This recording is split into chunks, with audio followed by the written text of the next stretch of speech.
Benarkah kinerja Wismilak lebih baik dari HMSP dan GGRM? Halo semuanya, selamat datang di channel saya Imade Mulyana Putra. Di video kali ini saya akan menganalisa saham WIM. Sebelum lanjut, yuk subscribe dan nyalain notifikasinya biar kamu selalu dapat update saham menarik lainnya. WIM atau PT Wismilak Inti Makmur Tbk merupakan produsen rokok asal Indonesia yang didirikan pada tahun 1994 sebagai perusahaan induk dari PT Glora Jaya dan PT Gawijaya. Awalnya, perseroan mulai beroperasi sejak tahun 1962 melalui PT Glora Jaya yang memproduksi sigaret kretek tangan di Surabaya. Per tahun 2023, WIM telah memiliki 4 fasilitas produksi, 4 sentra logistik regional, 22 area distribusi, 2 stock point, dan 26 agen di seluruh Indonesia. Sampai saat ini, Wismilak memiliki 4 jenis produk yaitu sigaret kretek tangan, sigaret kretek mesin, cerutu, dan filter rod. Sigaret kretek merupakan rokok yang berbahan baku dari tembakau dan cengkeh, sedangkan tangan ataupun mesin merupakan cara untuk memproduksi rokok tersebut. Yang berarti sigaret kretek tangan merupakan rokok yang berbahan baku dari tembakau dan cengkeh yang dibuat menggunakan tangan, sedangkan sigaret kretek mesin merupakan rokok berbahan baku dari tembakau dan cengkeh yang dibuat menggunakan mesin. Pada tahun 2022, Wismilak berhasil mencatatkan penjualan sebesar 3,7 triliun. Penjualan ini bertumbuh 35,5% jika dibandingkan dengan tahun 2021.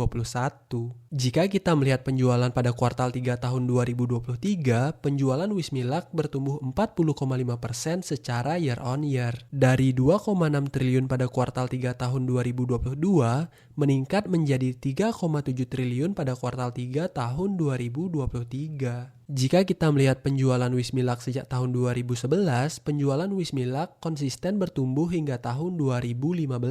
Namun, pada tahun 2016 sampai dengan tahun 2019, penjualan Wismilak mengalami penurunan. Penurunan penjualan ini salah satunya disebabkan karena melemahnya daya beli konsumen pada tahun tersebut. Lalu, jika kita melihat penjualan Wismilak pada tahun 2020 sampai dengan tahun 2022, penjualan Wismilak mengalami pertumbuhan yang sangat signifikan dengan rata-rata pertumbuhan 55,3% per tahun. Pertumbuhan penjualan ini sejalan dengan kenaikan tarif cukai yang sangat tinggi, yang mana kenaikan tarif cukai tertinggi terjadi pada tahun 2020 yang sebesar 23%. Dan pertumbuhan penjualan Wismilak juga diawali sejak tahun 2020.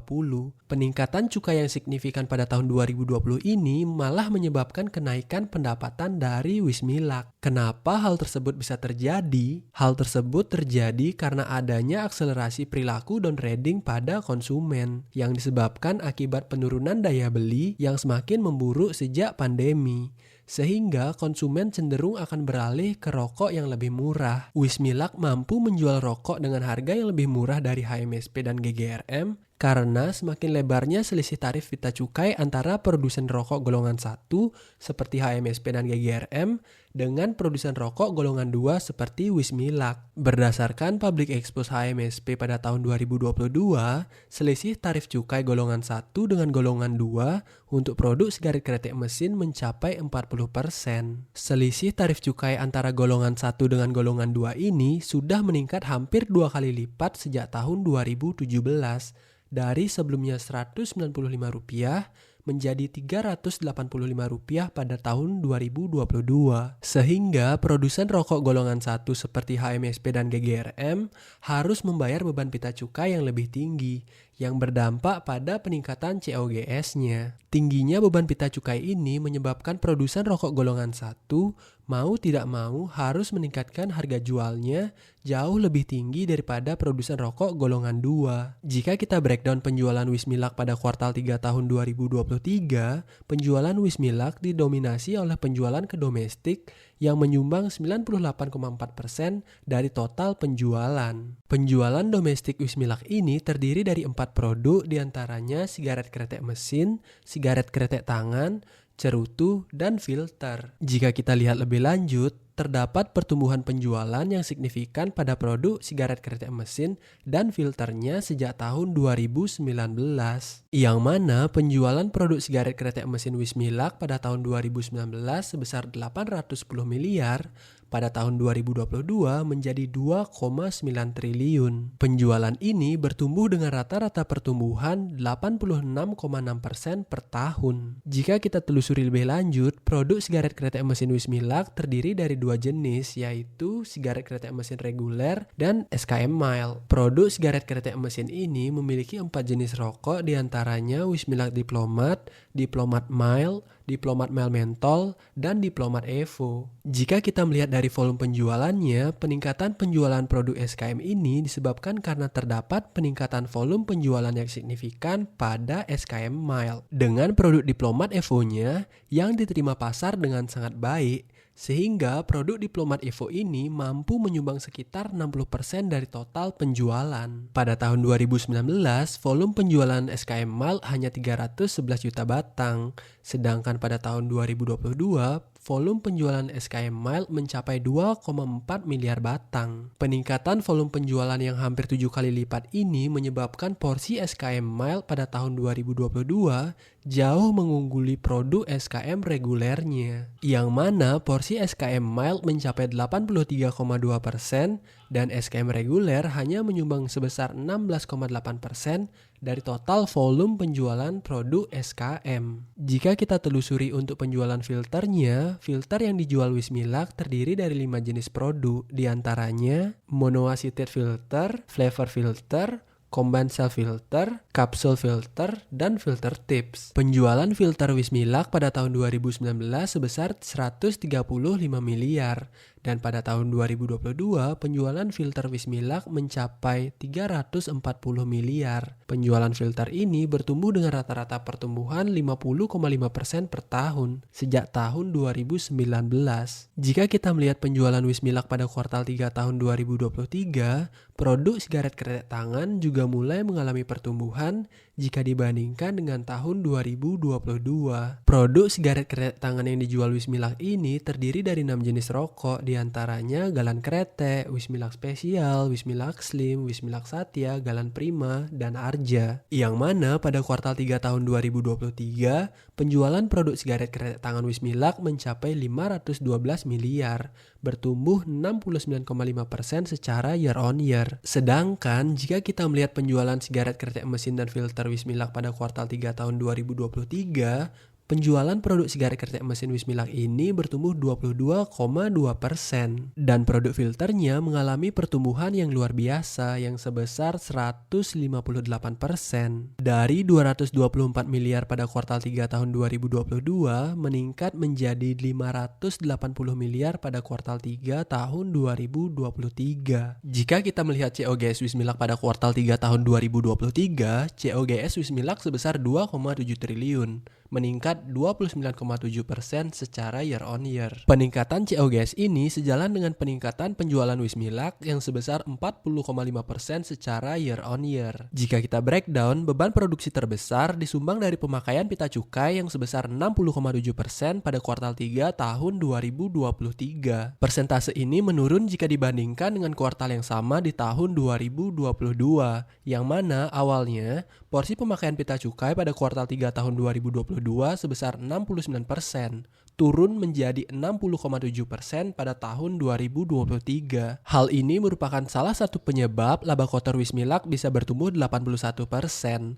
dan gross profit marginnya bisa meningkat menjadi 26,9% pada kuartal 3 tahun 2023. Jika kita melihat tren dari gross profit marginnya saja, memang terlihat bahwa gross profit margin Wismilak menurun sejak tahun 2021. Dari 31,4% pada tahun 2020 turun hingga 20,9% pada kuartal 3 tahun 2022. Namun untuk kuartal 3 tahun 2023, gross profit margin Wismilak sudah mulai meningkat. Peningkatan gross profit margin ini disebabkan karena adanya peningkatan harga jual dari produk Wismilak dan didukung skala produksi yang lebih besar, sehingga cost per unit akan lebih rendah. Jika gross profit margin Wismilak dibandingkan dengan HMSP dan GGRM, gross profit margin Wismilak lebih tinggi jika dibandingkan dengan kedua kompetitornya. Karena Wismilak merupakan produsen rokok golongan 2 yang tarif cukainya lebih rendah jika dibandingkan dengan produsen rokok golongan 1 seperti GGRM dan HMSP. Seperti yang kita tahu, pita cukai merupakan salah satu bagian dari COGS yang memiliki porsi terbesar, sehingga beban pita cukai merupakan salah satu komponen yang sangat mempengaruhi profitabilitas dari produsen rokok. Kapasitas produksi Wismilak yang lebih rendah pada produk sigaret kretek mesinnya ini merupakan salah satu keunggulan dari Wismilak yang menyebabkan profitabilitasnya mampu mengungguli pemain besar seperti HMSP dan GGRM. Keunggulan Wismilak ini akan terlihat cukup signifikan jika kita membandingkan beban pita cukai terhadap penjualan dari sebuah perusahaan rokok. Yang mana sampai dengan kuartal 3 tahun 2023, porsi beban pita cukai Wismilak terhadap penjualannya sebesar 46,8%. Sedangkan perbandingan beban pita cukai HMSP terhadap penjualannya sebesar 60,7% dan GGRM sebesar 67,4%. Perbandingan porsi beban pita cukai Wismilak yang sebesar 15-20% ini menyebabkan Wismilak mampu menjual rokoknya dengan harga yang lebih murah karena memiliki fleksibilitas yang disebabkan dari selisih margin tersebut. Apalagi daya beli konsumen belum sepenuhnya pulih, sehingga perilaku down trading yang terjadi di masyarakat ini menjadi salah satu penyebab peningkatan kinerja Wismilak. Selain karena produk Diplomat Evo yang diterima sangat baik di masyarakat. Jika kita melihat operating profit margin Wismilak pada kuartal 3 tahun 2023, operating profit margin Wismilak mencapai 14,9%. Operating profit margin ini hampir 2 kali lipat jika dibandingkan dengan operating profit margin kuartal 3 tahun 2022. Bahkan operating profit margin ini merupakan operating profit margin tertinggi Wismilak sejak tahun 2011.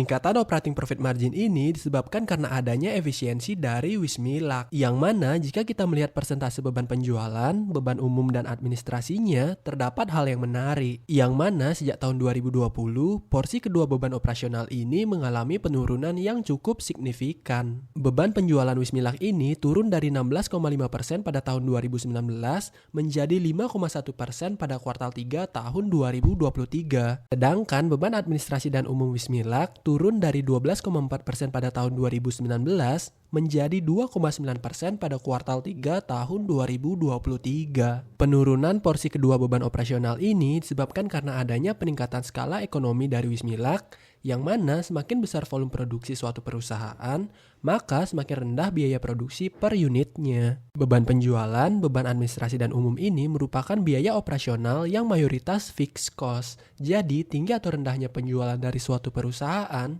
beban gaji, sewa, dan pensutannya kurang lebih sama. Oleh karena itu, peningkatan penjualan Wismilak yang eksponensial ini menyebabkan porsi beban operasionalnya seperti beban penjualan dan beban administrasi umum ini terlihat semakin rendah, meskipun meningkat secara nominal. Jika kita melihat gross profit dan operating profit Wismilak pada kuartal 3 tahun 2023, gross profit dan operating profit Wismilak kompak mencatatkan pertumbuhan yang sangat tinggi. Mana gross profit Wismilak pada kuartal 3 tahun 2023 bertumbuh 81% dari 553 miliar pada kuartal 3 tahun 2022, meningkat menjadi 1 triliun pada kuartal 3 tahun 2023. Sedangkan operating profitnya mengalami pertumbuhan sebesar 170% dari 205 miliar pada kuartal 3 tahun 2022 meningkat menjadi 554 miliar pada kuartal 3 tahun 2023. Peningkatan operating profit yang tinggi ini sejalan dengan pertumbuhan penjualan yang tinggi,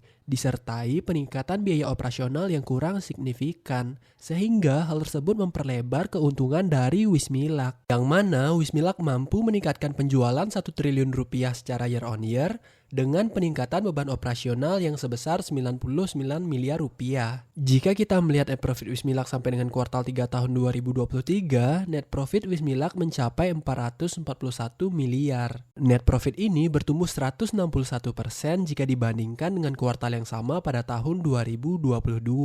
Bahkan jika dibandingkan dengan laba full year tahun 2022, laba bersih Wismilak sampai dengan kuartal 3 tahun 2023 ini sudah lebih tinggi 77%. Yang mana Wismilak hanya butuh 60 miliar lagi pada kuartal 4 tahun 2023 untuk bisa membuat laba bersihnya menjadi 2 kali lipat jika dibandingkan dengan tahun 2022. Jika kita melihat tren dari net profit Wismilak selama 12 tahun terakhir, net profit Wismilak sempat mengalami penurunan yang signifikan pada tahun 2017 sampai dengan tahun 2019. Penurunan net profit ini salah satunya disebabkan karena lemahnya daya beli konsumen pada tahun tersebut, sehingga penjualan Wismilak mengalami penurunan. Namun beban pita cukainya malah meningkat. Maka hal tersebut berdampak pada profitabilitas Wismilak yang tercermin dari net profit marginnya. Net profit margin Wismilak pada tahun 2017 sampai dengan tahun 2019 berkisar 2-3%, yang mana dapat dikatakan cukup rendah. Namun sejak tahun 2020, net profit margin Wismilak mulai meningkat menjadi 8,6% dan puncaknya 11,9% pada kuartal 3 tahun 2023. Kata net profit margin ini salah satunya disebabkan kenaikan tarif pita cukai yang sebesar 23% pada tahun 2020. Karena hal tersebut menyebabkan mahalnya harga rokok. Di sisi lain, daya beli masyarakat pada saat itu mengalami penurunan karena pandemi COVID-19, sehingga terjadinya perilaku downtrading atau konsumen mulai beralih ke rokok dengan harga yang lebih murah. Perilaku downtrading ini bisa dikatakan menguntungkan Wismilak. Apalagi produk baru Wismilak yang bernama Diplomat Evo mampu diterima pasar dengan baik. Bahkan produk Diplomat Evo ini merupakan salah satu produk yang menyumbang penjualan terbesar bagi Wismilak pada tahun 2020. Jika kita melihat aset Wismilak pada kuartal 3 tahun 2023, aset Wismilak ini mencapai 2,8 triliun, meningkat 30,9% secara year on year. Jika kita melihat aset Wismilak selama 12 tahun terakhir, aset Wismilak bertumbuh dengan rata-rata pertumbuhan 17,5% per tahun. Namun, pertumbuhan aset yang signifikan ini belum didukung dengan konsistensi pertumbuhan return on assetnya. Karena return on asset Wismilak dari tahun 2012 sampai dengan tahun 2019 mengalami tren penurunan yang signifikan. Meskipun sejak tahun 2020, tren return on asset ini sudah mengalami perbaikan. Dan sampai dengan kuartal 3 tahun 2023, return on asset Wismilak ini sudah mencapai 18,4% atau 1% lebih tinggi jika dibandingkan dengan return on asset pada tahun 2011. Sedangkan jika kita melihat ekuitas Wismilak pada kuartal 3 tahun 2023 mencapai 1,7 triliun, meningkat 25,5% secara year on year. Jika kita melihat ekuitas Wismilak selama 12 tahun terakhir, ekuitas Wismilak bertumbuh dengan rata-rata pertumbuhan 38,9% per tahun. Sama seperti return on assetnya, pertumbuhan ekuitas yang signifikan ini belum didukung dengan konsistensi pertumbuhan return on equity-nya. Yang mana return on equity Wismilak dari tahun 2012 sampai dengan tahun 2019 mengalami tren penurunan yang signifikan. Meskipun sejak tahun 2020, tren return on equity ini sudah mengalami perbaikan. Dan sampai dengan kuartal 3 tahun 2023, return on equity Wismilak ini sudah mencapai 29,2%, meningkat 12,5% secara year on year. Jika kita breakdown ROE Wismilak dengan menggunakan DuPont Analysis, penyebab pertumbuhan ROE Wismilak sejak tahun 2020 ini disebabkan karena adanya peningkatan net profit margin dan total aset turnover-nya. Yang berarti sejak tahun 2020, Wismilak mampu mengoptimalkan utilisasi asetnya untuk bisa mendukung profitabilitasnya yang dapat dikatakan sangat baik. Lalu bagaimana dengan valuasinya? Pada saat video ini dibuat, harga saham Wismilak sebesar 3.100 per lembar saham. Mari kita coba valuasi dengan membuat asumsi pesimis untuk dividen yield dan PE-nya. Nah, jika kita melihat dividennya, Wismilak cukup rutin membagikan dividen sejak tahun 2019 yang berkisar di 25% untuk dividen payout ratio-nya. Dengan asumsi laba bersih Wismilak pada tahun 2023 sebesar 520 miliar dan market cap 6,5 triliun, maka dividen yield-nya sekitar 2% dan PE-nya sekitar 12,5 kali, yang dapat dikatakan belum menarik. Apalagi potensi upside-nya sudah tidak terlalu tinggi, dan juga Wismilak akan tetap bermain di golongan 2 dengan volume produksi SKM 3 miliar batang, yang menyebabkan growth-nya mulai terbatas. Adapun kemungkinan atau hal yang bisa menyebabkan profitabilitas Wismilak bertumbuh signifikan seperti beberapa tahun terakhir yaitu yang pertama dengan cara meningkatkan harga jualnya sehingga menyebabkan margin keuntungannya lebih tinggi. Yang kedua dengan cara meningkatkan volume penjualan produk SKT dan filternya. Yang ketiga jika ada kebijakan pemerintah untuk meningkatkan limit produksi SKM golongan 2 yang saat ini masih di 3 miliar batang. Menurut kamu, kemungkinan mana yang lebih realistis untuk bisa terwujud? Dengan daya beli masyarakat yang belum pulih dan mahalnya harga rokok tier 1 serta diterimanya diplomat Evo dengan baik di pasaran, akankah WIM mampu mempertahankan pertumbuhannya? Bagaimana menurut kamu? Jangan lupa like, comment, subscribe, nyalain notifnya sampai ketemu di video selanjutnya.